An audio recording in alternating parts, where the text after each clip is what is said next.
Existing goodwill का मतलब होता है कि जब change in profit sharing ratio हुआ, जब रिकॉन्स्टिट्यूशन हुआ, तो बुक्स में, बैलेंस शीट में पहले से गुडविल अपेयर कर रही थी, बैलेंस शीट में पहले से गुडविल एग्जिस्ट करती थी। तो पार्टनरशिप का रूल है, अगर पहले से कोई भी गुडविल एग्जिस्ट करती है तो उसको राइट ऑफ कर दो।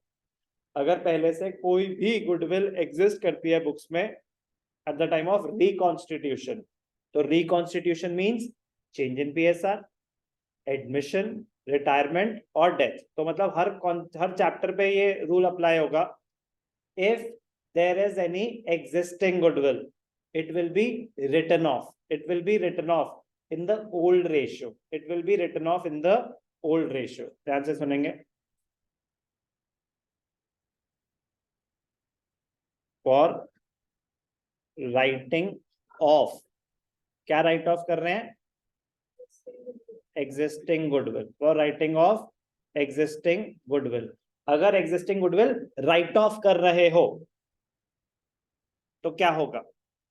एसेट राइट ऑफ कर रहे हो, goodwill is an asset, yes और नो?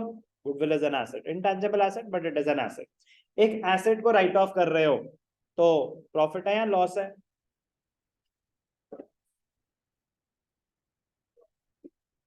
प्रॉफिट है या लॉस है? लॉस, जल्दी बोलेंगे। लॉस। प्रॉफिट है या लॉस?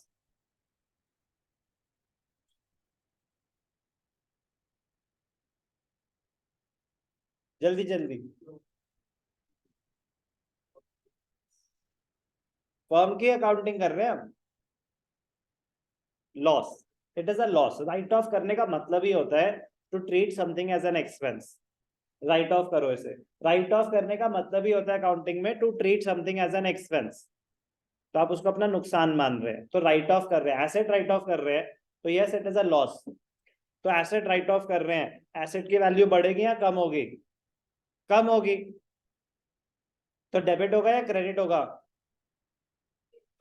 क्रेडिट होगा। तो कौन सा एसेट राइट ऑफ हो रहा है? गुडविल। तो गुडविल क्या होगा?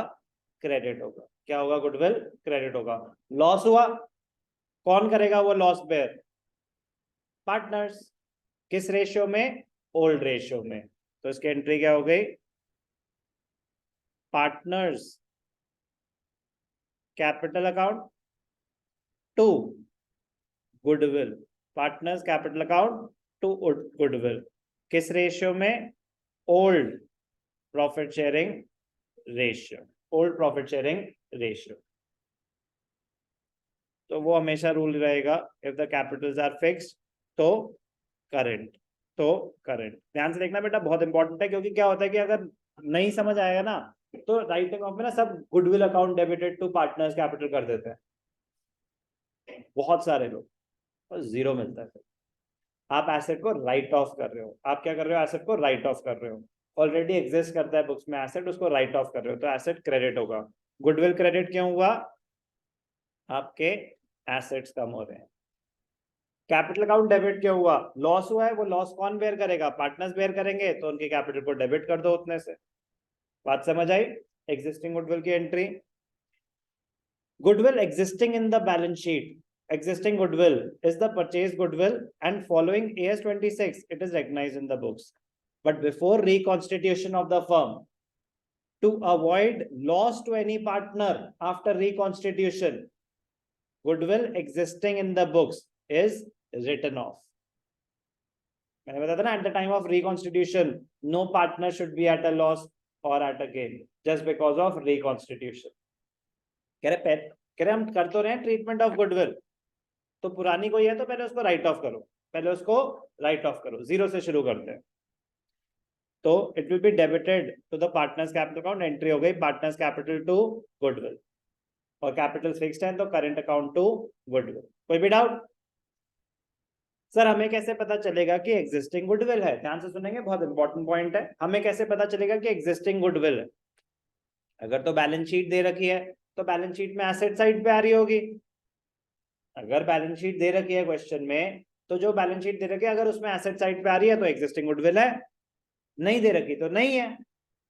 सर अगर बैलेंस शीट क्वेश्चन नहीं है, पैराग्राफ फॉर्म में है, तो लैंग्वेज होगी goodwill already appears in the books, goodwill appearing in the books. इतनी इंग्लिश समझ आनी चाहिए, ठीक है ना, इतनी ही होगी, इतना डायरेक्ट ही होगा। Goodwill appearing in the books, goodwill already appearing in the books, existing तो बात ही खत्म हो गई। बट अगर ये लिखा होगा गुडविल इज वैल्यूड एट 50,000, ध्यान से सुनेंगे, ध्यान से सुनेंगे, goodwill is valued at 50,000, that does not mean it is appearing in the books. वो तो आपको गुडविल की वैल्यू बता रहा है for the treatment of goodwill. Goodwill की वैल्यू तो आपको चाहिए ही चाहिए, गुडविल की वैल्यू तो आपको चाहिए ही चाहिए। तो एग्जिस्टिंग गुडविल एक एडिशनल एडजस्टमेंट हो जाती है, ट्रीटमेंट ऑफ गुडविल तो होगी ही होगी, गेनिंग टू सैक्रिफाइसिंग तो होगा ही होगा। हमें ये देखना है कि कोई एग्जिस्टिंग गुडविल है कि नहीं है। अगर एग्जिस्टिंग गुडविल है, अगर एग्जिस्टिंग गुडविल है तो उसको राइट ऑफ कर दो, तो उसको राइट ऑफ कर दो। नहीं है तो डायरेक्टली गेनिंग टू सैक्रिफाइसिंग कर दो। है तो पहले राइट ऑफ करो, 0 हो गया, फिर गेनिंग टू सैक्रिफाइसिंग करो। तो लैंग्वेज को ध्यान से पढ़ेंगे, उसी के लिए मल्टीपल क्वेश्चंस करे जाते हैं, उसी के लिए मल्टीपल क्वेश्चंस करे जाते हैं कि लैंग्वेज कैसे कैसे आ सकती है। तो ध्यान से पढ़ना होगा कि कोई एग्जिस्टिंग गुडविल तो नहीं है, हो सकता है हो सकता है ना हो तो राइट ऑफ कर देना, नहीं है तो डायरेक्टली क्वेश्चन सॉल्व करना। कोई भी डाउट? नॉर्मली क्वेश्चंस ऐसे ही आते हैं कि गेनिंग टू सैक्रिफाइसिंग वाले और ज्यादा से ज्यादा एग्जिस्टिंग गुडविल। एक स्पेशल केस है, एक स्पेशल केस है goodwill raised and written off, goodwill raised and written off, वो एक स्पेशल केस है, बता देता हूं उसके बारे में भी।